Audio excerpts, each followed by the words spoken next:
Hi, and welcome to the X22 Report. My name is Dave, and this is episode 498, and today's date is October 21st, 2014, and the title of this episode is U.S. is now directly arming the Islamic State to push the agenda to remove Assad.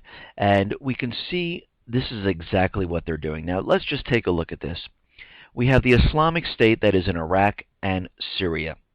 Both of these countries are fighting the Islamic State, this terrorist group who's going to create a caliphate in the Middle East. Now, of course, the United States has no problem with Iraq fighting the Islamic State, but they have a problem with Assad, Syria, fighting the Islamic State. They don't want China, Russia, or Iran involved in this.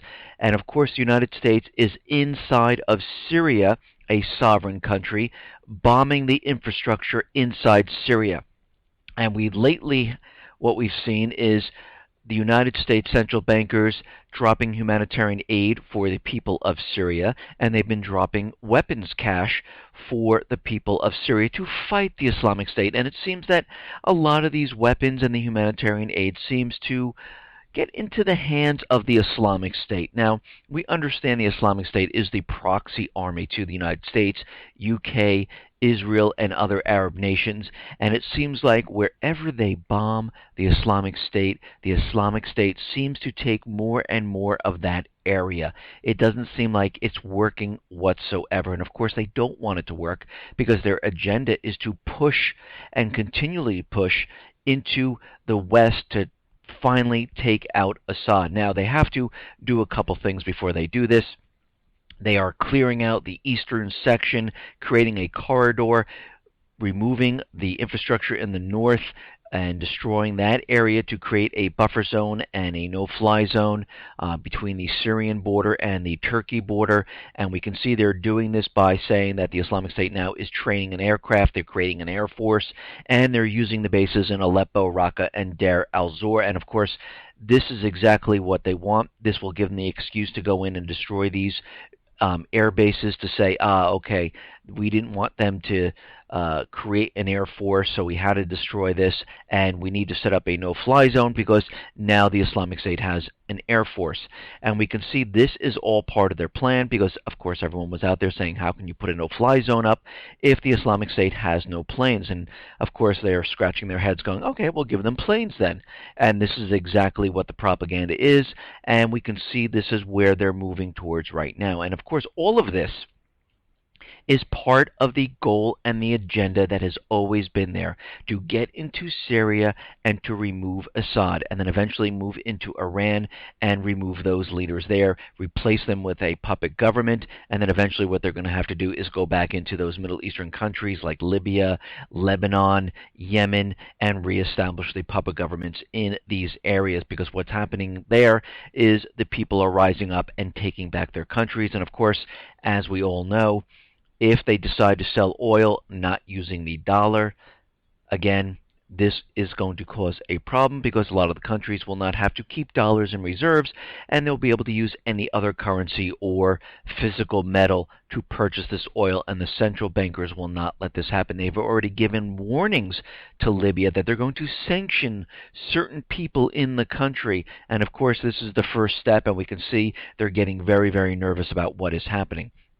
Now, in regards to the economy, we realize the economy is not doing well. Yes, the stock market is making all-time new gains now. We see triple-digit gains, and of course, what has been done here is they pumped the market back up. They mentioned QE, QE4, extending QE, and people just went out and said, okay, it looks like everything's going to be fine. We're going to be getting more of that free money. Now, of course, this was just words. It meant absolutely nothing. And again, they're doing this because they need all eyes off of what's really happening in the United States and in Europe. They need to continually keep this covered up, and if people think the market is doing well, then everything is just fine. But we know better from real market indicators, from what is happening in the country. We understand the numbers are completely manipulated. They're an illusion. And we can see in Europe things are still continually getting worse, and it looks like the Eurozone is coming up with a plan, a new austerity model to help the situation. And as we know, this is not going to help whatsoever. No longer just cuts in government social programs and the elimination of subsidies for the working poor as before. The new model for austerity emerging in the Eurozone consists of direct attacks on workers' wages and incomes. The plan is to hold down wages in order to lower business costs and price of exports. This scenario takes place under the cover of what is being called structural economic reforms in general, and specifically labor market reform as the central element of general structural reforms. Now, basically what they're doing is these people are not going to see wages move up. Incomes are going to be pushed down, just like here in the United States. And what are you going to see from this? Well, you're going to see a lot of people are not going to go out and purchase goods because they have inflation. Their wages and incomes will not keep up with inflation, so retail stores will be hurting. Then you'll see retail sales stores going out of business because they're not hitting their sales quota. And then you'll see people being laid off. This is not going to help the economy whatsoever. This is not spurring economic growth. This is continually removing people from the workplace, and this will not help at all. Let's take a look at a couple of the statistics within each one of these countries here. In Italy, more than 12% unemployment. France, 10.5% unemployment. And Spain is still near 25%. But the picture is even worse than these often reported general job statistics. Youth unemployment rates in both Italy and Spain, for example, are 45% plus, and those youth who have been able to obtain work have been largely limited to part-time and temp work. In France, the percent of youth in the in the workforce age of 15 to 24 who are employed as temps has risen to 59%. In Germany, 52%, Italy, 54%, and in Spain, an incredible 65% can only find temp work when any work, or basically if they can find any work at all. And it's not just age 15 to 24 youth workers.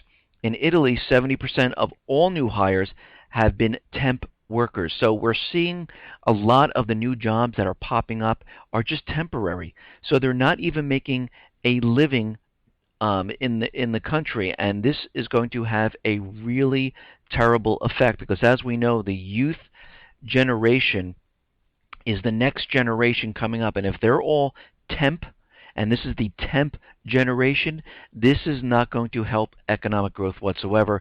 It's going to keep it down. People are not going to be able to save money. People are not going to be able to move out of their parents' house. People are not going to be able to go to the retail stores and purchase goods or purchase a home later on or purchase an automobile. We see the same thing happening here in the United States. We have these great jobs, and then we have layoffs, thousands upon thousands of people being laid off. And then they go out and they try to find a job. They send out their resume. They can't find work.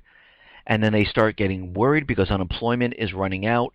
Or if they had some type of an agreement with their company where they were getting some payments after their job ended, that comes to an end. And basically what happens is they continually send out their resumes, but in the meantime, they go out and they find temp work. And this is why we see the unemployment rate coming down to 5.9%. But when we look at the actual jobs that people are getting, they are temps. They are not full-time, well-paid jobs. And this is the problem. And those people who had the one job decide to go get two part-time jobs, those are counted as two jobs. And now we can see why the unemployment numbers are coming down. And we also have to remember those people who are continually sending out their resume but have not been on an interview in 4 weeks, they're not counted. Those people are considered, they're not looking for a job.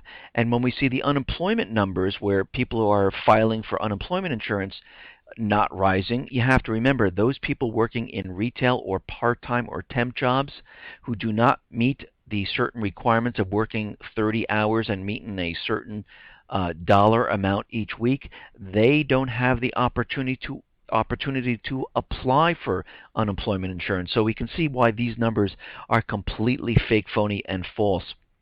Now here in the U.S., we are still seeing more layoffs. Kimberly-Clark Corp, 1,300 people Deere and Company, 462 in Black Hawk County. Sears, they are closing 5 stores in Pennsylvania, and that means all those people are not going to have work. And like I said, the retail market going into this holiday season is not going to turn out that well. You're going to see a lot of stores close.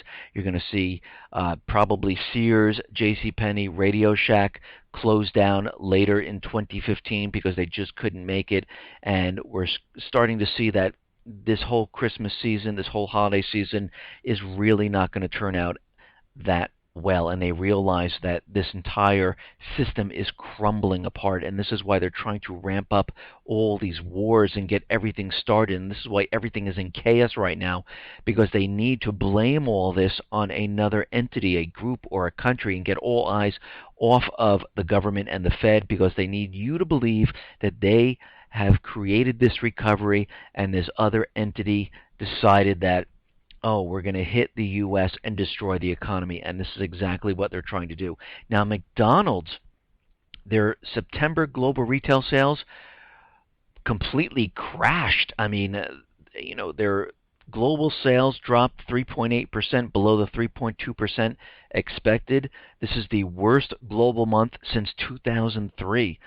The pain was everywhere, with Europe plunging 4.2%, Asia down by 7.5%, and the U.S. down by 4.1%, far below the 2.8% expected, and also the worst month in over a decade. In fact, McDonald's sales in the U.S. have now gone a whopping 11 months without posting a positive sales month. This is the longest stretch on record. The company still offers several items for $1, but its menu is quietly getting more expensive because things are going up. Even though the government is continually telling us there is no inflation, when you go to that supermarket and you look at meat, you look at alcohol, you look at fresh fruit, and you look at all those things, you see it going up. You also see products being shrunk, or they're substituting ingredients inside the products because the ingredients that they were using before are too expensive, so they start substituting certain things inside of the products, like tuna. If you look at the can of tuna, it's not all tuna anymore. It's mixed in with other fish. If you look at coffee, they're not using the same beans. They're using cheaper beans. And other products that they can't do this, they're just shrinking the package size. If you look at ice cream, that something that used to be like a gallon or something is a little bit smaller now. And we can see they're continually doing this with all different products to make it seem like everything is fine. Now, it looks like the corporate media is out there, and they're saying that home sales is rebounding, recovery is on the way, existing home sales just bounce back, everything is absolutely fine. But what drove the bounce was condos and co-ops. They're up by 5.2%, and what we're seeing is that free money, the very low interest rates. It looks like a lot of flipping, speculators, and these cash buyers are in there buying this up. Single home sales not going anywhere. We're seeing the Midwest markets, basically, they are down by 5.3%. When I looked around the country today, I am seeing houses that are on the market for at least 60 days, and they have lowered their prices at least twice now. And it looks like traffic is really drying up, and we're seeing this little tiny bump, and they're trying to keep the market going. The interest rates are coming down, trying to get anyone they possibly can to take out a mortgage, but it's completely falling apart. And basically what we're seeing here is that properties typically stayed on the market in September longer right now, 56 days. We're seeing that other properties that like first-time home buyers who are looking to purchase a property, it looks like it's below 29% right now, and first-time home buyers seem to be non-existent at this point. And again, the first-time home buyers, the percentage continually slides, and this is the third month in a row that this percentage is sliding because, again, those people are coming out of college, those people who have these huge amount of student loans, can't find work, have a huge amount of debt. They're not looking to purchase a home. They're just way too expensive at this point, and we're starting to see that slide off. And we're not just seeing it here in the U.S. We're seeing it all over the world where the private Western Central Bank system is falling apart. Now, here are a couple facts, and this is coming out of the Economic Collapse blog, of how messed up our economy is. After accounting for inflation, median household income in the United States is 8% lower than it was when the last recession started in 2007. The number of part-time workers in America has increased by 54% since the last recession began in December of 2007. Meanwhile, the number of full-time jobs has dropped by more than 1 million over the same time period. More than 7 million Americans that are currently working part-time jobs would actually like to have a full-time job. Of course they would. They can't live on these part-time salaries. It's ridiculous. The jobs gaining during this recovery pay an average of 23% less than the jobs that were lost during the last recession. When the last recession began, 17% of all unemployed workers had been out of work for 6 months or longer. Today, that number sits at just above 34%. Due to a lack of decent jobs, half of all college graduates are still relying on their parents financially when they are 2 years out of school because they cannot find those high-paying jobs in their major. A lot of these kids have 1 or 2 jobs. They're working part-time. Their student loans are huge. The payments are tough to make, and this is why they're still depending on their parents. The rate of small business ownership in the United States has plunged to an all-time low. Subprime loans now make up 31% of all auto loans in America. This is how they pumped up the auto industry, by giving anyone that had a heartbeat a loan to buy a car. But what we're seeing is basically delinquencies. We're seeing that they can't make their payments, and those people who can't, we're seeing the repo man visit them and take the cars back, and this is starting to surge right now. An astounding $40 million has been spent just on vacations for Barack Obama and his family. $40 million. That's a lot of money for vacations, especially when you have the water being turned off in Detroit. We have these homeless people, people who can't find jobs. The infrastructure is falling apart, but there's enough money for him to go on vacation. Now, it looks like the Fed, the central banks, have been continually pumping up this market, and it looks like there's a calculation out there, and it's saying it's costing the central banks about $200 billion per quarter to avoid this market crash, and they're continually pumping it in, trying to keep this market up, and we definitely see this. We see they're continually pushing the stock market up as best they could. They use high-frequency trading and plunge protection team to make sure that it doesn't fall apart, and they're continually doing this. Now, Russia and Belarus are looking at this and saying, you know what, maybe we should consider national currency swaps.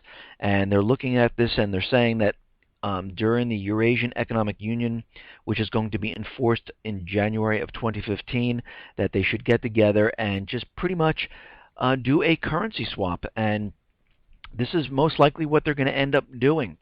And as soon as the Eurasian Economic Union starts operating, the sides will proceed to a new stage of integration, implementation of measures to ensure the so-called 4 freedoms, the free movement of goods, services, capital, and labor force. Now, the Swedish banks are looking at the FATCA rules, and it seems like all Swedish bank customers will soon be required to prove that they do not owe taxes in the United States, according to the new agreement between the countries. The rules will go into effect April 1st, 2015, but banks like Nordea are already collecting information to aid American tax authorities. A source in the finance ministry told Swedish television that the Swedish banks will be obligated to suspend account services for customers who do not provide the information. And again, FATCA is that law that all the banks around the world need to report who is not paying taxes on their money. And of course, this is a way to bring in revenue to the government, because they're not receiving the revenue now inside the United States. They're not making enough to pay for this interest on the debt. And again, a lot of the people who have part-time work, who came from a full-time job, the revenue from income is just not there. So they need to go outside of the country and look for it. And you can tell when this occurs, this is pretty much the end game for what is happening here. Now, it looks like the CEO of Total died in a plane crash. And this CEO, he was the one who came out with the statement that there is no reason to pay for oil in dollars. And it's very interesting that his plane collided with a snow cleaning machine on takeoff. The aircraft was sending distress signals while still in the air and reporting an engine fire and fuselage damage. And upon crashing on the runway, the aircraft, engulfed in flames, reportedly killed everyone on board. And right now, Russia has found the flight recorders. The Interstate Aviation Committee has decided not to open the flight recorders from the Falcon jet before specialists from France arrive. Further work to investigate the plane crash will be conducted in close cooperation with French colleagues. The French Air Accident Bureau has sent its experts to Moscow who will join the Interstate Aviation Committee. The driver of the snowplow was drunk at the time, but I'm sure there was some type of foul play in this, because it's just so interesting that the CEO who said we can trade oil not using the dollar had an accident and died. Coincidence? I really don't think so. Now, it looks like here in the United States there are 21 cities right now that decided to pass laws, or are looking to pass laws, saying that sharing food with the homeless is not allowed, which is absolutely ridiculous, because what they're trying to prove is that if you feed the homeless, they're not going to look for work. They're not going to want to go out for work. But today, in today's economy, with so many people losing their jobs, people who have part-time work, who can't make ends meet, a lot of people living in cars, living in tent cities, living under bridges, believe me, they want to work. And when you see the man and the woman, the husband and the wife and their children on the streets, believe me, this is no place they want to be. They don't want to be on the street corner holding up a sign saying, "I lost my job, please feed me." This is absolutely ridiculous, and these are our Americans here in the United States. We should be helping them. And the government should be doing everything in their power not to be supporting other nations or spending $40 million on vacations when we have people here in the United States who need help, who need a job, to feel like they can provide for their family. But we're not seeing that. The cities do not want to have these people in and around their city. They're trying to hide them, push them out of the way so no one notices what's really going on in this country. Now, it looks like Obama is getting prepared, and as we know, he's going to give an amnesty to all the illegals in the country. Of course, this is part of the agenda. He wants to bring them all and make them citizens. He wants them to get onto Obamacare. He wants to subsidize them. He wants to give them working permits. He wants to have them ready to take student loans, to join the armed forces. And this is all part of the agenda, because they believe by doing this, they can prop up the economy and keep it going. And again, the people here in the United States do not want. There's numerous polls showing this. Actually, who wants this is corporations, and he knows the people don't want it, and this is why he's waiting for after the elections to do this. But he's already pretty much ordering blank green cards, looking for companies that can produce this and help out, and he's already getting prepared for this. Okay, now, in regards to Ebola, what we're seeing is now a lot of companies are coming up with ways to detect if you have Ebola. There's researchers that are developing a quick Ebola diagnostics device. We know the military already has a device that can do this. They have it in West Africa. But this new tool developed by France's Atomic Energy Commission could allow doctors to diagnose a patient with a suspected Ebola in under 15 minutes. French pharmaceutical company Vetalab is turning this process into a user-friendly kit called Ebola Easy Screen. It's similar to a pregnancy test where you just pretty much drop whatever fluid or blood onto a strip, and it will tell you if you have Ebola. And again, the kit, they're trying to make it as simple as possible to be used in the field. It is not ready to be deployed yet. They're still testing it, and they're making sure that it works. But we're seeing that this is really a good thing, because it's nice to show that, yes, you have it, you don't, and you can put people into quarantine, you can treat them, you can make them a lot better. Now, in Liberia, what we're seeing, and this is coming from Dr. Jahala, and he's saying that there are about 400 Ebola cases In Liberia, less than 400 Ebola cases nationwide in Liberia, and he's saying that the number of people who are being infected is now dropping. And he's saying that restricting the movement of people, quarantining the communities, and showing people to frequently wash their hands, avoid infesting, going near dead bodies and things like that has really helped. And they are seeing that less and less people are being infected, and it seems like the spread is starting to die down. We see that Senegal and Nigeria, they are completely Ebola free right now. They locked down their borders and they pretty much contain the situation. And we can see that the United States, when the first Ebola victim, patient 0, came into the United States, it seems like they were trying to take orders from the Obama administration. They were confused with their protocols, but they've been dealing with this in West Africa for over a year. It makes no sense whatsoever. They know how deadly this is, and it seems like things just got out of whack, and they were trying to push a certain agenda, and it really didn't go far. But it seems like the CDC now is revising their guidelines, saying, yes, you have to be covered from head to toe. You can't show any skin whatsoever. A paper mask and a paper gown is just not going to do it. And we can see that, of course, the CDC workers wore head-to-toe hazmat suits with respirators. Now, if they were wearing that, why doesn't every single hospital personnel need to do this? And now it seems like they're pushing this and saying that, yes, you have to do this. Now, there's an investigative journalist and former NSA contractor, Wayne Madison, and he said on Monday that the latest Ebola outbreak in Africa may be resurfacing on an earlier infection linked to the CIA.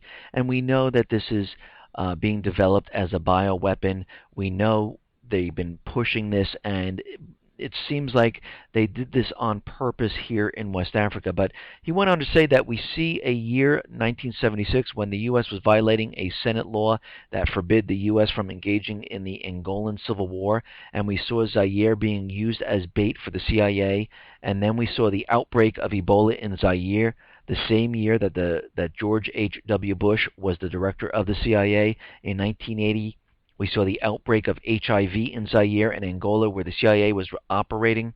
I think what we need to see is an investigation of how intense the CIA biological warfare program was in Zaire and Angola between 76 and 80, and what has hit in Sierra Leone and other countries is the Zaire strain of Ebola. Madsen said the militarization of the U.S.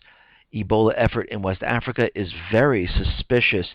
It's very peculiar that the U.S. is sending military in these areas instead of health workers, doctors, and other healthcare professionals. And again, this was done on purpose. They wanted to get into these West African countries. We see UK sending troops into this area, and all of this was to garrison these countries with troops because, again, wherever Russia is or China, again, these countries have natural resource discoveries of oil. And again, we are seeing that the Obama administration will not put a ban on travelers coming from West Africa or going to West Africa, and there is a specific reason for this, because there's bidding open now for companies to come in who want to drill in this area, and he doesn't want this to stop. So what we're seeing right now is that Homeland Security is out there, and instead of putting a travel ban, what they're doing is they're having the people from the West African countries funnel into 5 different airports. And this is going to be New York, John F. Kennedy, Newark, Liberty, Washington, Dulles, Chicago, O'Hare, Atlanta, Hartsfield. And they're going to fly into this, and this is where the people are going to be screened coming from Liberia, Sierra Leone, and Guinea. Now, of course, Ron Klain, who's the Ebola czar, pretty much had no decision-making in this whatsoever, and what we come to find out is that the new Ebola czar has skipped most of the meetings, hearings.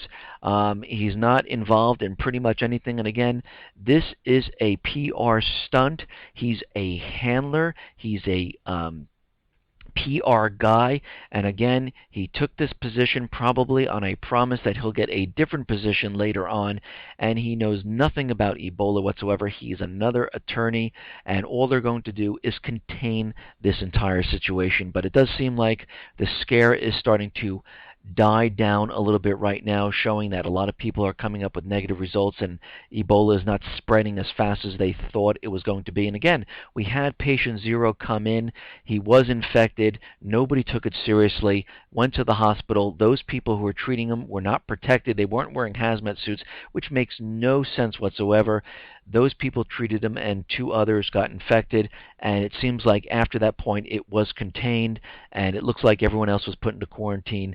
And we'll have to see as days go on to see how this ramps up. Is it really contained, or are they getting ready for something really big? But right now it does look like the scare is starting to not be as bad as everyone thought it was going to be. And of course, Obama most likely will take credit for this because he created the strike teams, he created the Ebola czar, and he did all this, but we know this has nothing to do with him whatsoever.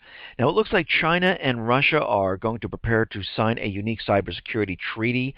An unprecedented treaty on cybersecurity cooperation could be signed during Putin's state visit to China in November. The treaty with China would allow the development of joint projects and conducting joint cybersecurity operations.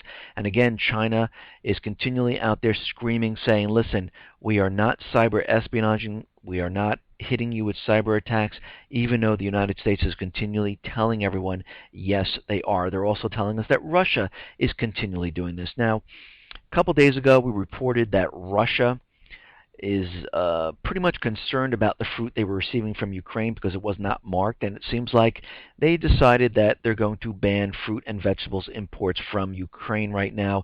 They're saying they're not marked. They don't know if they're getting them from the EU, and they just don't trust it, so they're going to ban all the unmarked agricultural cargo coming from Ukraine right now.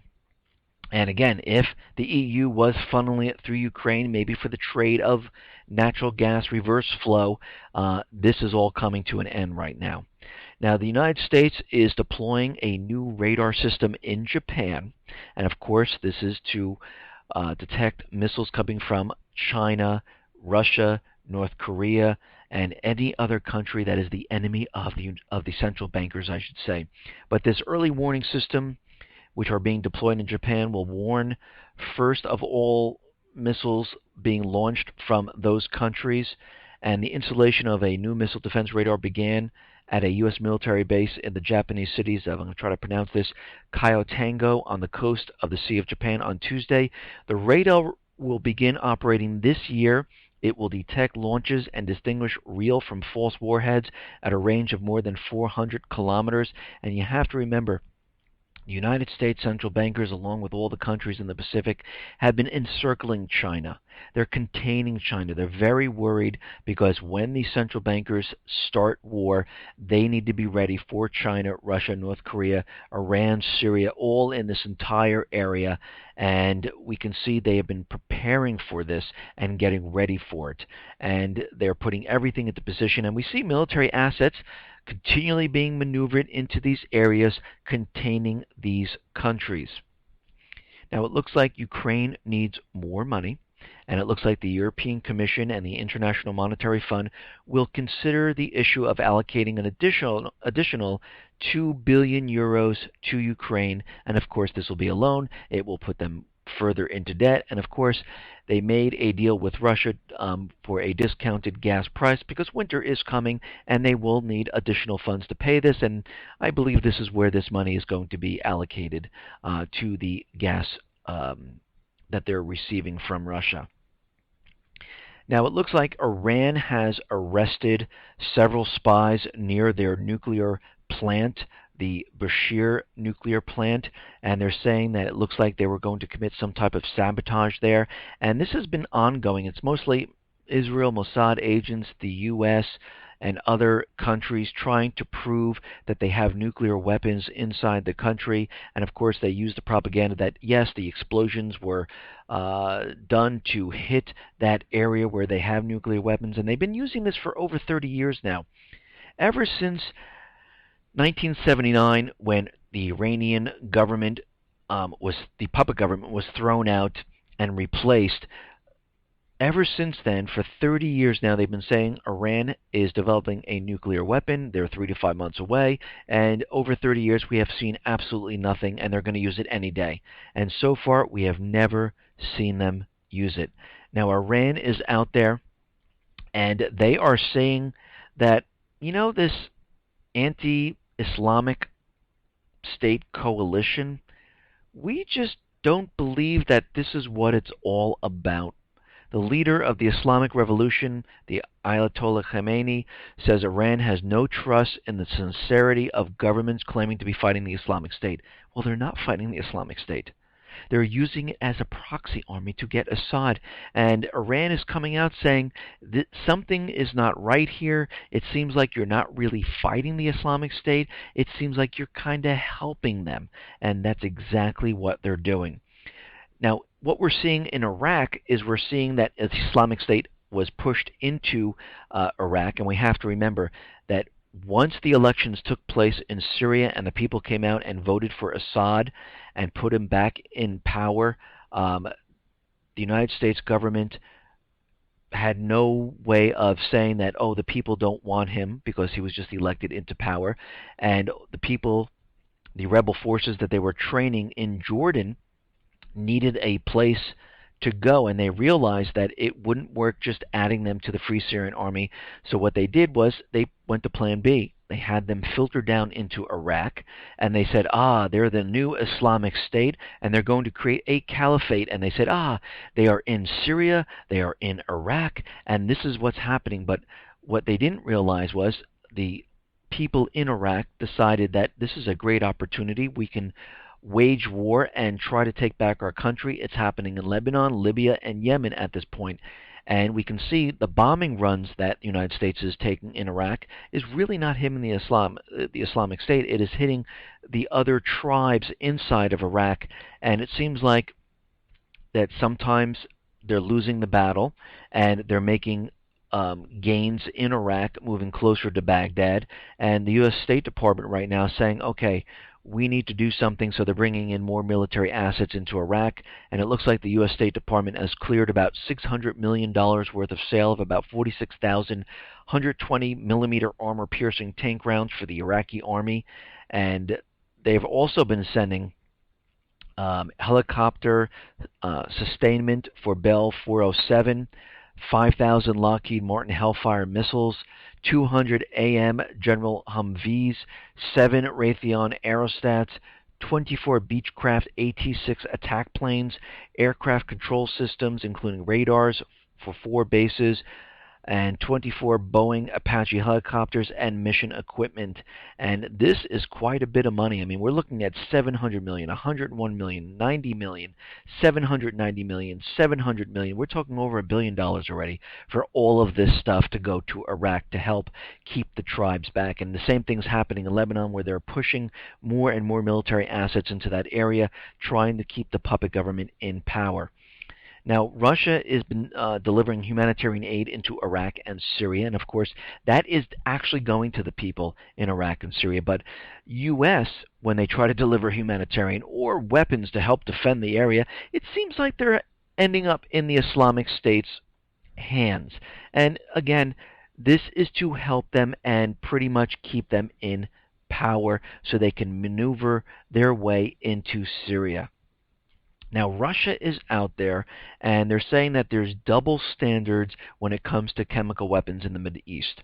The U.S. turns a blind eye to the repeated use of toxic chemical weapons as warfare agents in Iraq and Syria by the militants of the Islamic State and other Islamic groups. After discovering the chemical weapons, the United States, under its obligations contained in the Chemical Weapons Convention, should have properly notified the Organization for the Prohibition of Chemical Weapons and then eliminate them under the OPCW control, which was not done for reasons that have now become clear. And of course, the United States pretty much hid that there were chemical weapons inside of Iraq, so they were hiding chemical weapons. They didn't tell anybody. They didn't let the Organization for Prohibition of Chemical Weapons know, and now, of course, it came out, and they're trying to spin this that, the Islamic State is taking them and all this other stuff. And again, they are the ones who are hiding chemical weapons and are selling chemical weapons to these people. Now, of course, the Islamic State has chemical weapons, and the United States is pretty much doing nothing. And it is a double standard. Now, it looks like the United States and Egypt now are renewing ties because of the Islamic State. The United States has prepared for imminent delivery of attack helicopters for Egypt as the regional effort against the Islamic State. Officials said the U.S. Army has overseen the loading of 10 AH-64 Apache attack helicopters for Egypt. They said the 10 helicopters produced by Boeing were loaded onto U.S. vessels for the trip to Egypt. And it seems like Egypt and the United States have resumed high-level defense and military cooperation now. And again, they didn't do this because there was an overthrow inside Egypt, and it looks like now they're renewing relationships because we all have to be in it together to fight the Islamic State. And again, this is not what it's about. They're fighting the people who are trying to take back their countries inside each one of these countries. Now, the cache of weapons that the Islamic State pretty much got from the airdrops, they contain weapons like this: hand grenades, ammunition, rocket-propelled grenade launchers, and they all have this. They took them. They knew exactly where the drops were going to be. The same thing with the humanitarian aid. And of course, pretty much the U.S. is directly arming and funding this group, and we can see that this is completely evident. Now, we know the United States has been bombing, Raqqa, Aleppo, and Deir al-Zor, and with all this bombing, guess what? The Islamic State won more territory over the Syrian government armed forces in Deir al-Zor. They control half of the city right now. So all this bombing from the United States did absolutely nothing, and the Islamic State has now made gains in this city, and they control half of the region. They pushed the Free Syrian Army back. So, I wonder what's really going on here. Now, McCain is out there, of course, saying that we cannot beat the Islamic State without troops on the ground, and they're continually yelling and screaming that they need troops on the ground to defeat the Islamic State. Now, of course, we know this is absolutely not true because they want the troops there in Iraq, in Syria, to pretty much go in, take control of the countries, remove Assad, and eventually go into Iran. And they're going to continually use this theme until they get their way. And we already know they're setting up for this because they've already created a division headquarters inside of Iraq that can support between 10 and 30,000 soldiers. We already have reports from inside of Iraq that 13,000 soldiers are on their way, and we are seeing they are definitely prepping for this. And we already know that the advisors are pretty much not advisors, they're combat ready Marines, and they can quickly be turned into soldiers ready to go. And of course, we know the government officials have already told us this, and we can see that everything is starting to build right now. Now, it seems like Al-Qaeda had a news article out there, and they've been telling their people to target Western oil tankers. Now, they're still using Al-Qaeda, they're using the Islamic State, they're using Khorasan, they're using every terrorist group in the book right now to scare the American people. The article recommends attacks on an oil transit choke point, including the Straits of Hormuz and the Suez Canal. Even if a single supertanker were to be attacked in one of the choke points or hijacked and scuttled in one of these narrow sea lanes, the consequences would be phenomenal. And this is coming from their pamphlet they're handing out. And of course, as we know, the central bankers would be very upset if this happened. Of course, this is not going to happen because Al-Qaeda is completely made up, created by the CIA. The Islamic State is taking their orders from the United States, Israel, UK, and other Arab nations. And again, they're going to stay away from all oil right now. What they're really saying is that the people in Libya, Yemen, who will try to maneuver these vessels out and try to make sales using the oil of these countries. Those are the people they're going to be calling Al-Qaeda. Those are the ones they're going to have to board and stop. And this is what they're really trying to say. They're trying to plant it in everyone's mind that, ooh, this might happen. And we've already seen it happen where the tribes in Libya loaded oil onto a tanker. They set it out to sea. They were going to find a buyer of the oil. They could use the dollar, they can use the yuan, ruble, gold. They didn't care. The Navy SEALs jumped on that oil tanker, brought it right back. So it looks like, as we know, Yemen is pretty much trying to take over their oil fields. Libya has fallen.